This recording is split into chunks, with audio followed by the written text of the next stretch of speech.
Hi రా, అందరు ఎట్లున్నారు? నేనైతే లాస్ట్ వీడియోలో చెప్పిన కదా మీకు, మమ్మీ వాళ్ళ ఇంటి దగ్గర ఉన్న గుడికి వెళ్తున్నామని, మారమ్మ గుడికి. అదైతే రూట్ చూపిస్తున్నా. నేను చూపించినవి మా రోడ్ మధ్యలో ఉంటాయి గుళ్ళు. ఒక సైడ్ ఏమో కర్ణగిరి చర్చ్, ఇంకొక సైడ్ ఏమో మనకి ఆంజనేయ స్వామి టెంపుల్ ఉంటుంది. ఇక్కడైతే ఒక దాబా ఉంది. ఇట్లా ఇది రూట్ అనమాట, నేను చూపించే రూట్ అనమాట మారమ్మ గుడికి వెళ్ళడానికి. ఇక్కడ ఫంక్షన్ హాల్ ఉన్నాయి కదండి, ఇక్కడ నుంచి స్టార్టింగ్ అనమాట మనకి. ఇట్లనే సేమ్ మన దగ్గర మికలులో ఉన్నది అమ్మవారి టెంపుల్, అట్లనే సేమ్ ఉంటుంది. ఇదైతే దండుమైసమ్మ అమ్మవారి ఆలయం.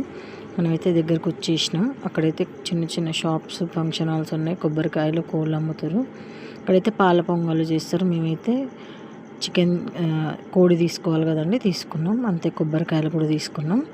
మేమైతే కాలు కడుక్కొని వెళ్ళిపోయినాం లోపలికి. 3 ప్రదక్షిణలు చేసినాం. ఇక్కడైతే 11కే మూసేస్తారంట గుడి.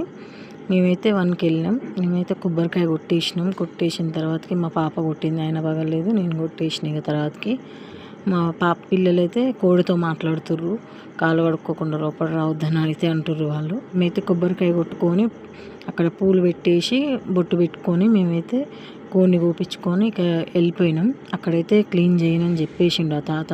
ఇక్కడ అమ్మవారు మొక్కుతే వరం ఇస్తుందండి. మేమైతే ఒక పెద్ద కోరిక కోరినాం. అది తీరిన తర్వాతకి మేమందరం కలిసి ఒకసారి ప్లాన్ చేద్దాం అనుకుంటున్నాం. మళ్ళీ అప్పుడు కూడా ఒక వీడియో తీస్తా. ఇక్కడైతే మేము కోడి కోపించేసి మేము ఇక్కడ క్లీన్ చేయించేసినాం.